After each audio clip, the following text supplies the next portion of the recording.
Hi Jake, welcome to the show. Hi Jamie. The lowdown on lithium-sulfur. Do we smell a chemistry that will be mass produced in the future?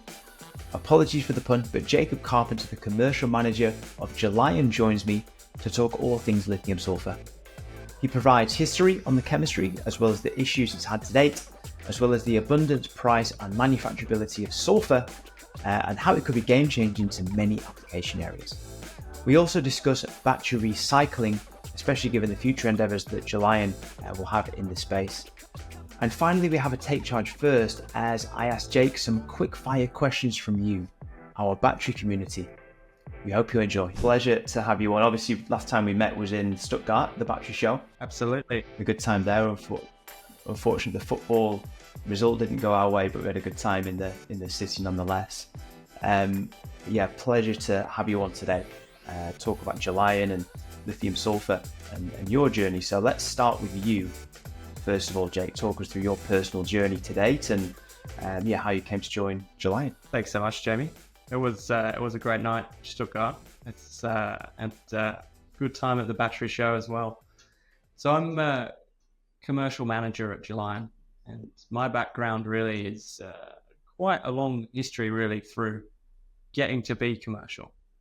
So I started about 5 years ago in the battery space, and I was wearing a lab coat pretty much every day. So I started in deep tech and worked for 3 or 4 years with the founder of Gelion, actually. It's a guy called Thomas Matschmeyer. He's well known for doing a lot of research commercialization in the tech space, and probably best known for recycling waste plastics, so the ones you can't take to the supermarket anymore. And they've got a large plant in the UK now that turns that back into oil. So he's got quite a lot of skin in the game in this. And we worked together on a new challenge, and that was lithium-sulfur batteries. And the idea there is to basically improve the technology to a point where it can be properly commercialized. And I'll talk a bit about that today. But then I jumped out of the lab and I turned commercial. So the last 2 years I've been trying to make that technology a reality, essentially, working with governments, engaging with our partners, and now even leading a new business segment into the recycling space as well. So I like to stay pretty close to the technology. Really, our mission is to innovate in the battery space to enable the transition without costing the earth, essentially. So I guess I've framed the problem a bit around what Gelion's mission is. So there's a massive demand. I don't think I need to tell anybody that.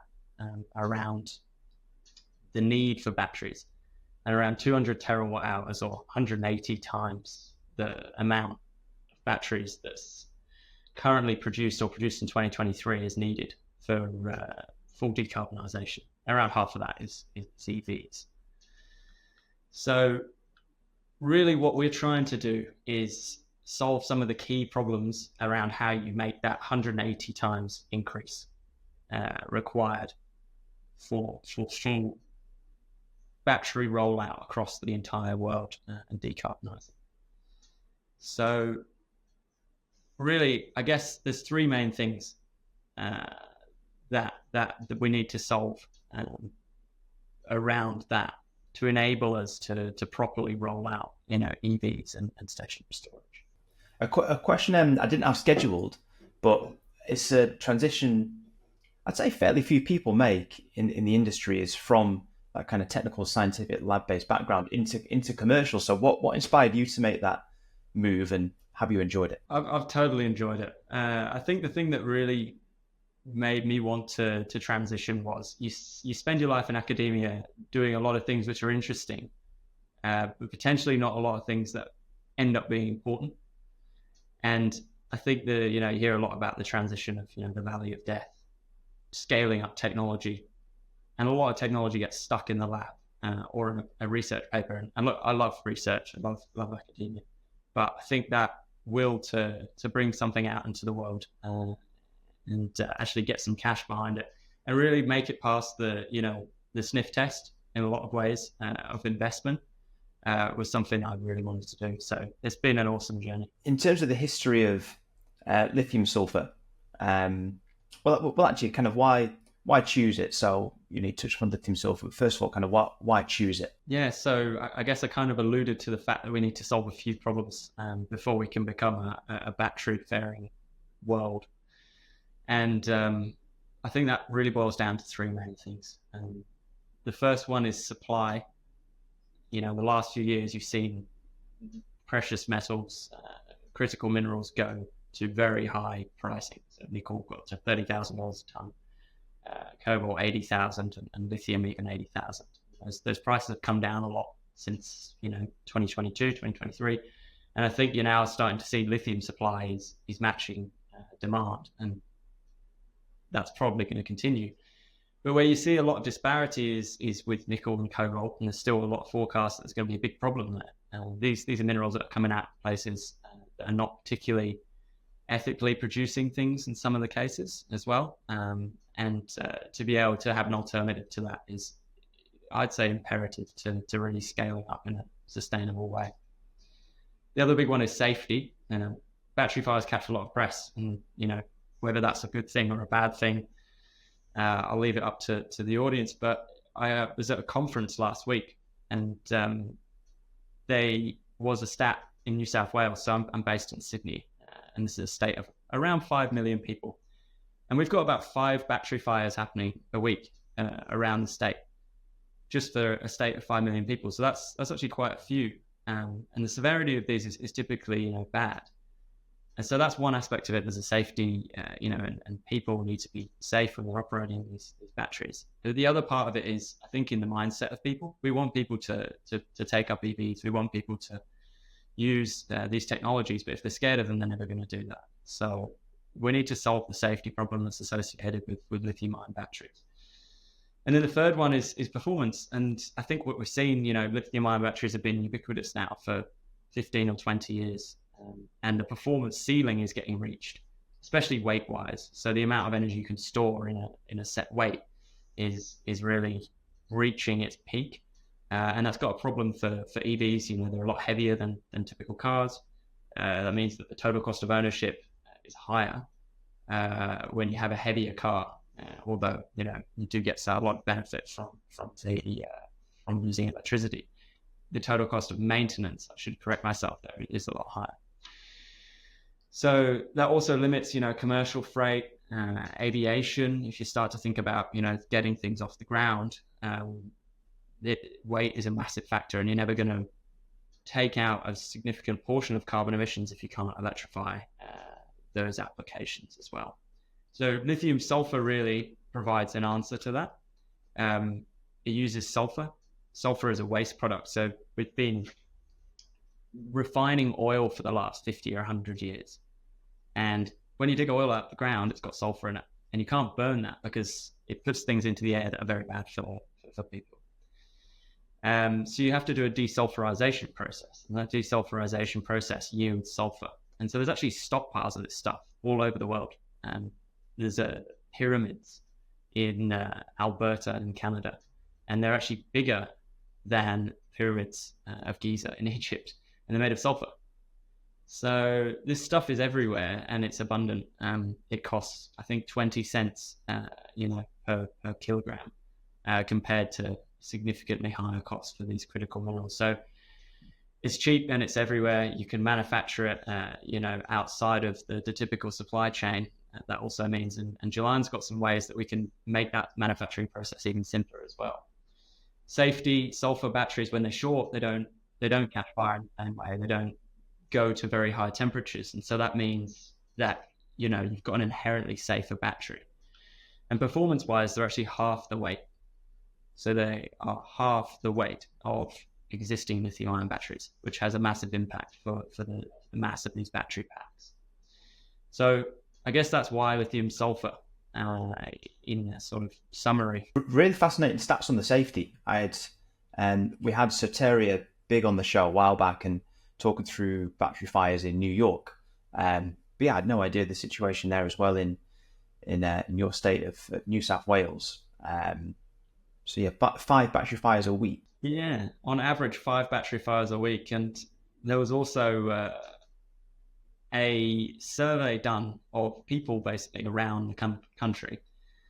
And their number one problem with, using EVs and using battery tech, and actually even broader than that, the transition of green transition and climate tech, was that safety aspect. So it's front of mind for everybody, I think. And yeah, you mentioned that kind of why choose lithium sulfur, but give us a bit of history on lithium sulfur and why no one has got it right yet. As you said, there's an abundance of sulfur. It's super cheap and super available. So why has no one got it right yet? And kind of why is yours different, and will it work? Well, I think the journey of lithium sulfur started quite a long time ago.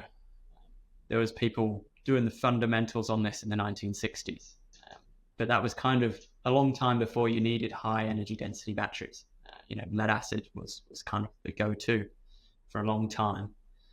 In the 1990s, lithium ion obviously became the king of batteries, and so that was something which was able to service the needs of the world for quite a long time. But I think in the 2000s and the 2010s, what people started to realize were some of the things that I said before. There's going to be some issues with lithium ion, and you need to start to research other types of chemistry. And that's when a lot of publications started to come up, a lot of research went into this. And I sort of tried to think about lithium sulfur in 3 generations. The first one is what I call Gen 1. And really the way in which a sulfur battery works is, let's think about a lithium ion battery first. You have lithium ions which go back and forth inside the battery, and they slot themselves in on both sides. Now, in a sulfur battery, it's very different. So when the lithium ions go over to the cathode, that cathode actually goes from solid to liquid. And so it dissolves into the electrolyte. And that's a problem because, you're basically destroying the cathode and reforming it every single cycle. And that's very bad for retaining the overall capacity of that battery. So Gen 1 was fundamental research, and it really never got to the product stage because of this dissolution problem. Now, Gen 2 was pioneered by a company called Oxis Energy, a UK-based company. And they were really the leaders in lithium sulfur for around 15 years, founded in 2004, I believe. And they came up with a way of managing this dissolution. And they took that all the way to, product at TRL7 and rolling that out into pilot facilities. But it had some problems still. The problems with that were, in order to manage some of that dissolution and also some problems on the anode side that dissolution is causing, the polysulfides, they had additives in the electrolyte, which meant that you couldn't heat the battery past a certain temperature.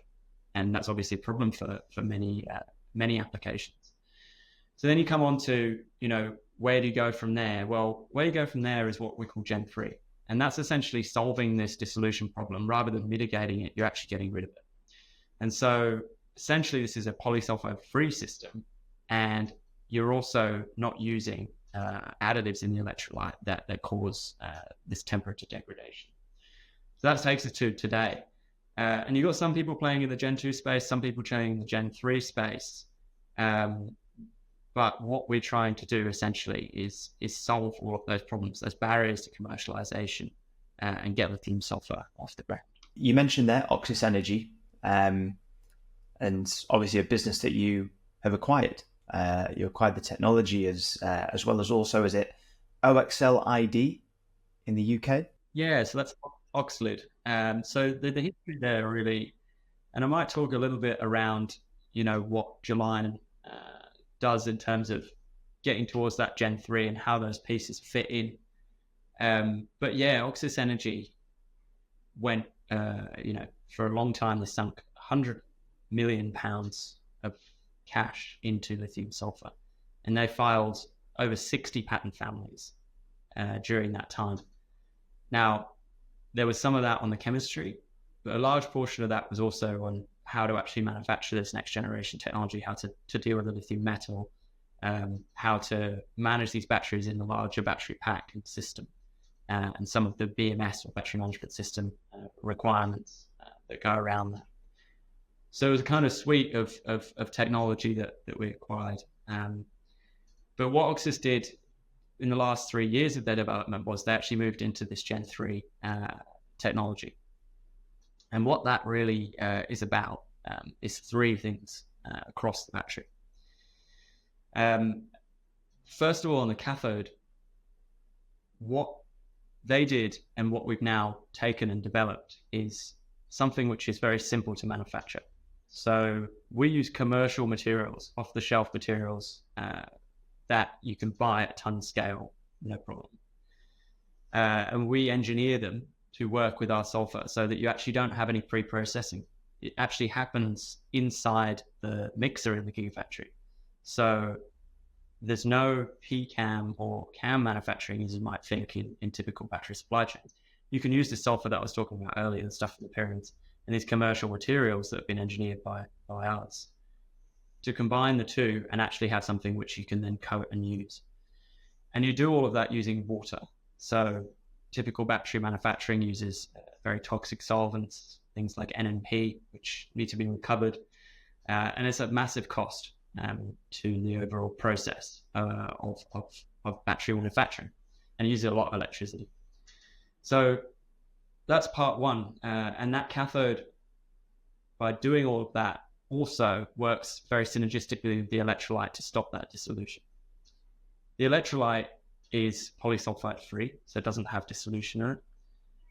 And it's also low flammability. Now, if you put a flame to it, it will not burn. And that is critical, when it comes to thinking about this safety problem, that it doesn't catch fire. And we're not using any of those additives that I talked about earlier either. We're also looking into other things like solid state electrolytes and how we can utilize those on the anode side to increase, the cycle life, increase the stability of the battery.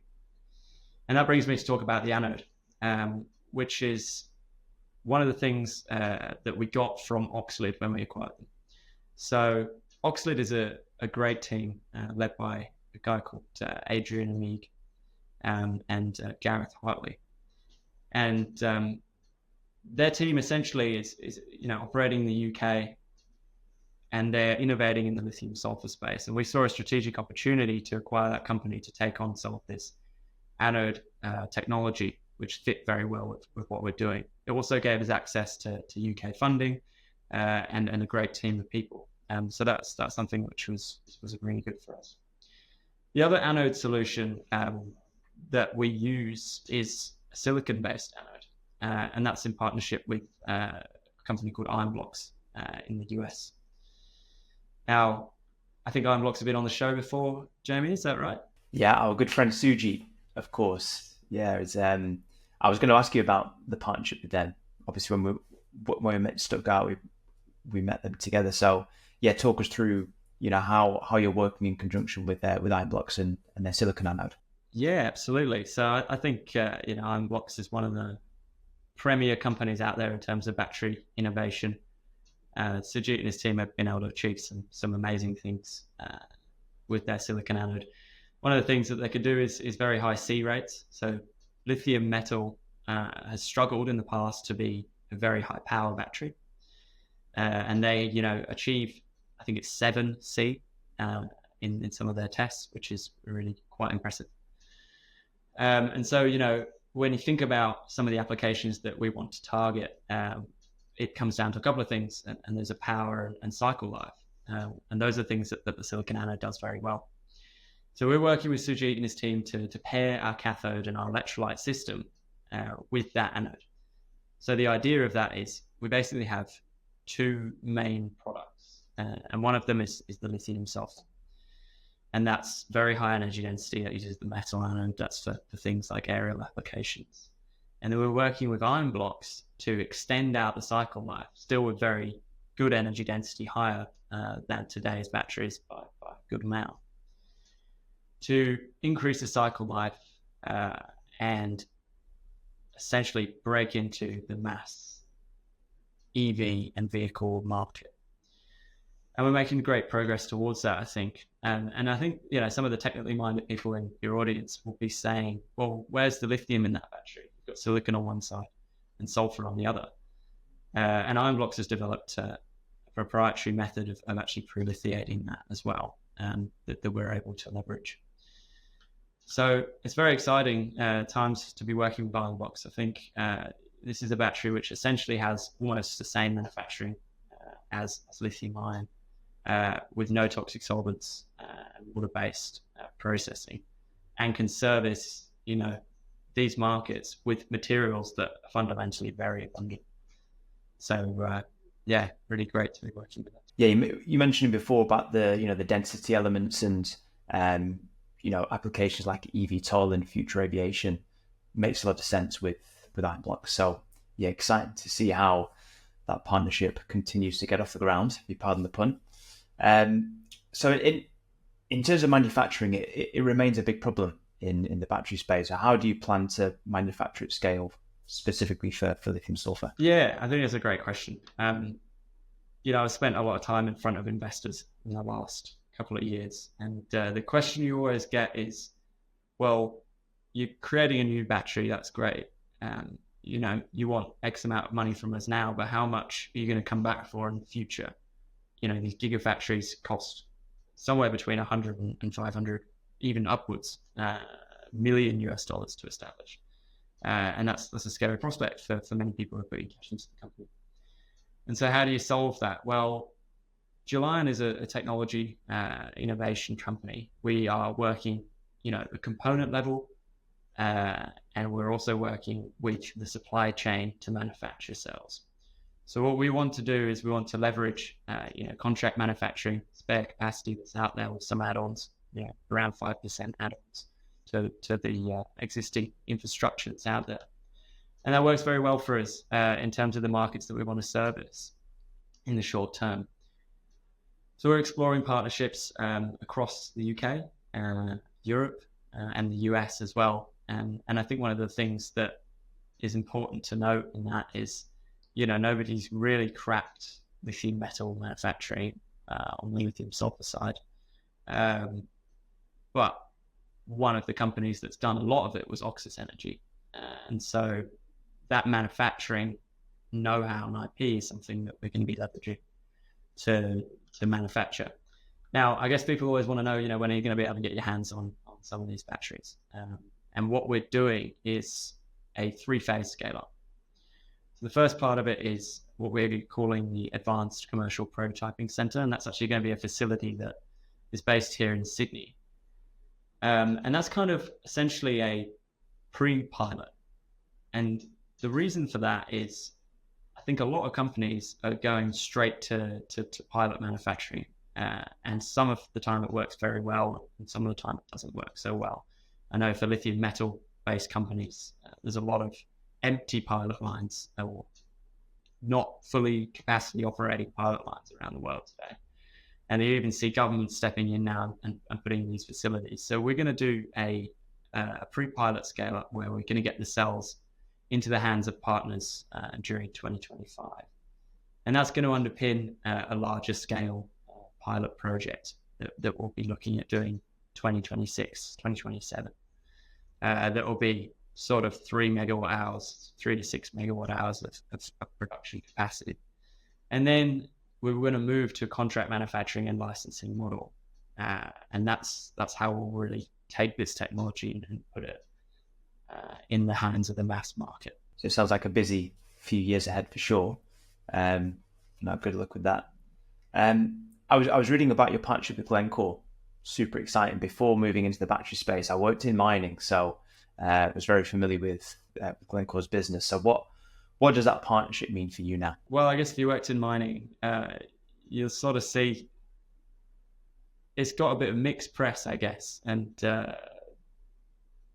there's one of the big pushes across the world now, I think, amongst these resource companies to decarbonize their efforts. And Glencore is one of the forefront of this.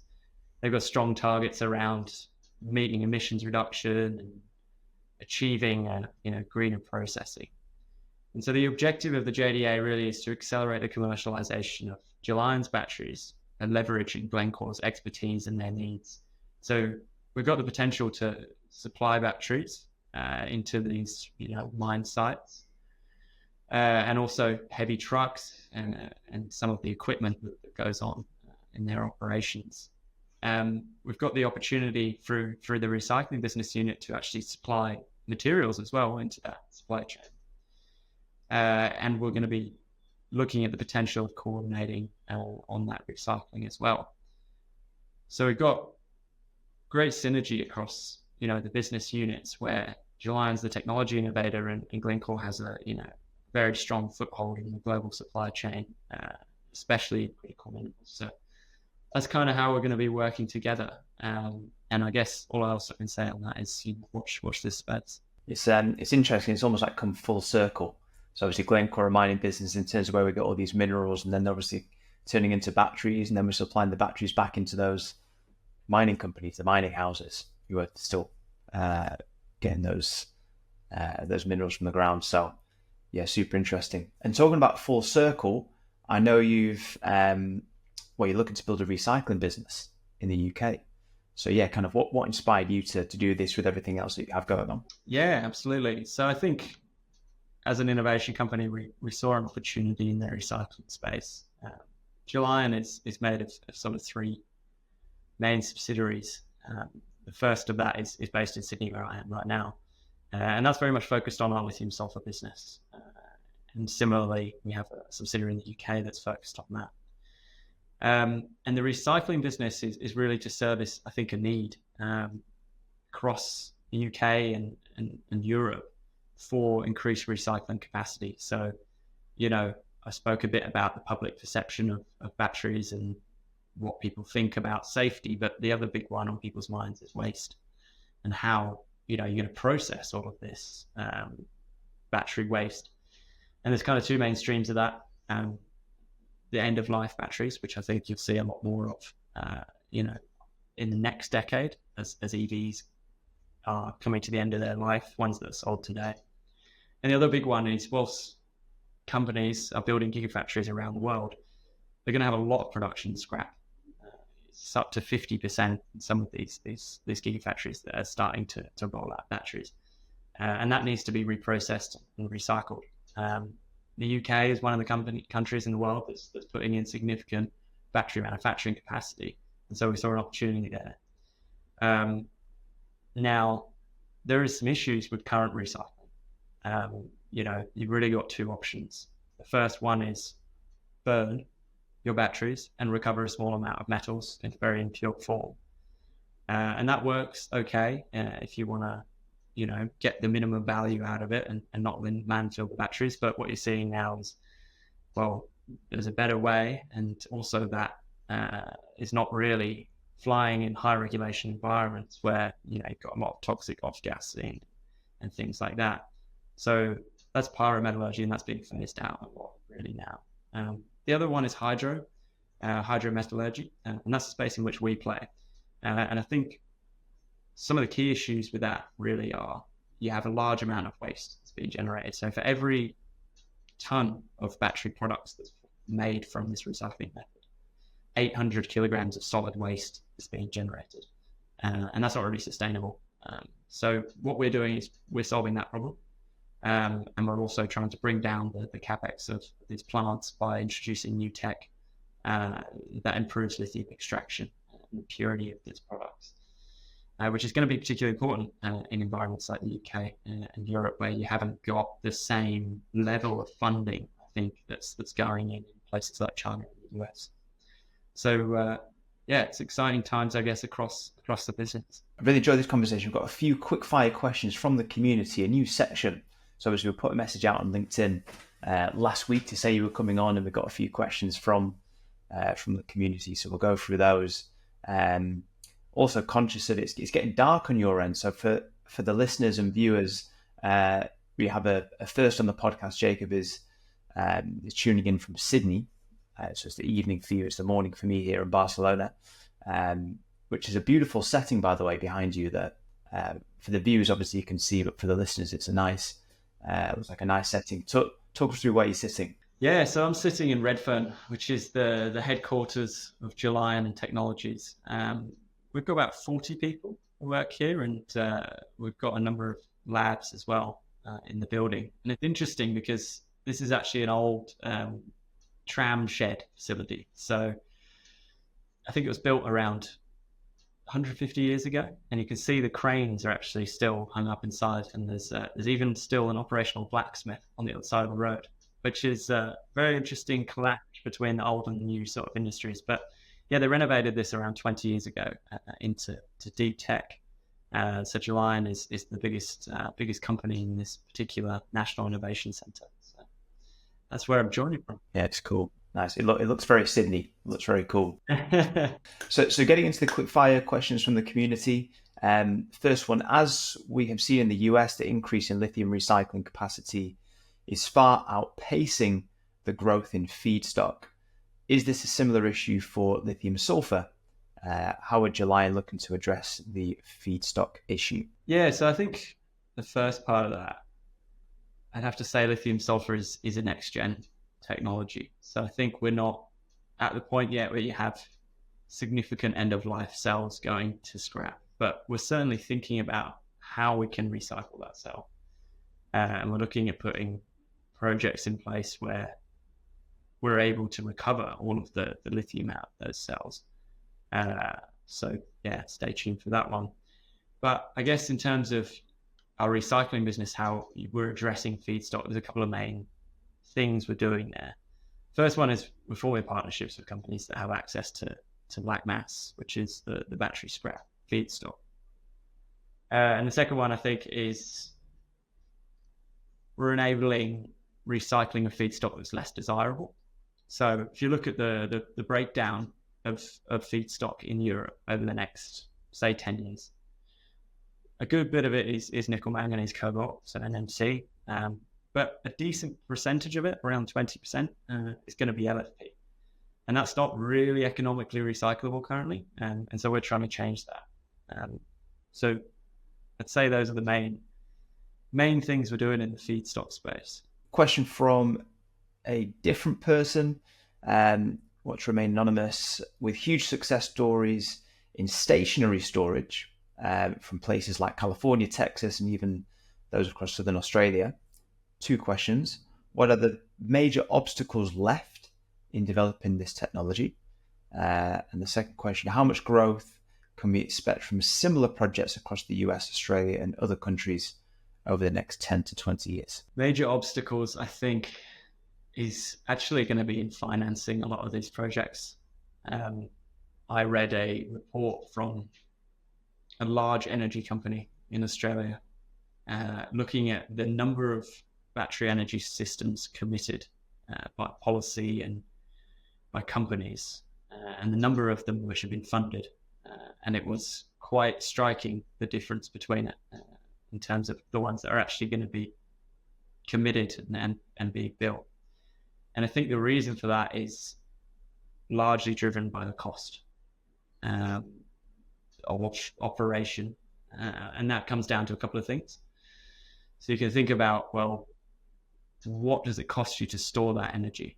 And a lot of that depends on what the upfront cost of the system is. And how do we get to lower cost? Well, I think a big one is ensuring you have the right technology fit. So you see a lot now, different chemistries being used for different applications. One of the really interesting ones to me, I think, is probably sodium ion. And there's some interesting companies in the US that are innovating in that space. But what it does is it allows you to increase your levelized cost of energy stored so that these projects can actually move into that viable territory. So I think, innovating in that space and driving down the upfront cost is probably the main obstacle. In terms of the growth, it's interesting. Australia is actually, normally 1 or 2% of global markets when it comes to most things. But for stationary storage in 2030, we're forecast to be about 5 or 6%, which is quite high. And the driver of that is largely these mining projects and industry that's operating that kind of much outweighs the population. We're a small country. We've got about 7 million people. But we actually extract, 52% of the world's lithium, and I think the biggest exporter of iron ore as well. And so powering these projects is going to be critical and in a green way. So that's an interesting one in Australia. I think the US, it's going to be large. It's going to be around 15%. And I think when you look at in 2030, I think when you look at how it increases, obviously China is going to be a large portion of it. They've got a lot of domestic capabilities to produce these energy storage systems very cheap. But I think one interesting dynamic, and going back to the sodium ion, is that you've got a cheaper battery there that can actually be produced locally in the US. And that's going to, I think, disrupt a bit the economics of how this battery energy storage market plays out, and the stationary storage across those countries. One final question from the community. It's actually on recycling again. Battery recycling is a really exciting sector of the battery value chain. What are your thoughts on how the industry will look in the future from a second life reuse of batteries versus battery recycling for critical materials? Both are essential for a circular battery economy, but what split will we see? I think it's a really good question. And I think it's a largely unanswered question, honestly. You hear that EVs, you take a battery pack in an EV, you drive the car for however long until it gets to 80%, and then you pull that pack out and put it in an ESS system. And I think it's a great story, but I don't know if it's the way it's actually going to play out, because if you think about driving your car around, you don't get to a point where all of a sudden you decide to stop driving it, even if it's, potentially quite suboptimal. If it only drove, 80% of the distance, are you going to suddenly trade it in or give it back? Probably not, to be honest. And what you're seeing is that a lot of these cars are actually on the road for longer. So there's only two real case studies I think I've seen. It's the Nissan Leaf and some of the early Teslas, but almost none of the ones which are at 8% have been scrapped or have been traded in. So I think it might be a bit different. It might play out a bit differently. And I think it will depend as well on, the cost of recycling. If you can get that cost down, then it's going to be a very attractive thing to do with these batteries. So I think it might not be as 50-50 as people think. And you might see a lot more batteries going longer and then moving into recycling to go back into the value chain. And the community's made my life easier today. So we've got one final question, but this time from a former guest. You don't know who the guest is, and it isn't the previous episode, so you can't work it out. So their question is, I believe there will be a big winner in the battery world in the next 5 to 10 years. Do you believe that winner will be determined by their chemistry or their ability to manufacture at mass scale? Oh, that's a great question. I think it will be the latter. And I think it will be for a couple of different reasons. I think you're going to have a lot of resistance of battery companies to change the way which they manufacture. You've got massive capital outlay happening across these gigafactories. And if you can offer a technology that slots into that, or at least slots into it mostly, I think that would be very, very attractive. Now, obviously, the performance still has to stack up. You can't have something that doesn't work. But I think really from an investment standpoint, that would be a massive factor. And the other thing I think is that you're going to have things like subsidies and local manufacturing be very important in determining the way in which the battery industry plays out. And I think that these sort of incentives are going to flow to things which are very manufacturable. And I'm thinking of sodium ion here again. I think that, obviously it's not the best in terms of energy density and some other metrics. There are better options, out there in terms of next generation chemistries, but it can be manufactured in the same way that lithium ion can. And I think that will be a big factor. So I'm going to have to go with number two. You dealt with that question really well, because that's a super difficult one, because they kind of go hand in hand, because it's not going to be manufactured at mass scale if the chemistry is not good, so if they don't have customers and orders. So, but yeah, I agree with you. Jake, I really enjoyed this conversation. Thanks so much for coming on. I know that it was scheduled back when we were in Stuttgart at the battery show, and we're looking forward to this. So it's gone super quick up to this point, so really good to to get it done. And yeah, thank you for coming on, and good luck with all your ambitious plans over the next few years. Thanks, Jamie. It's been an absolute pleasure, and I look forward to catching you in Europe sometime soon. Sounds good. Thank you again.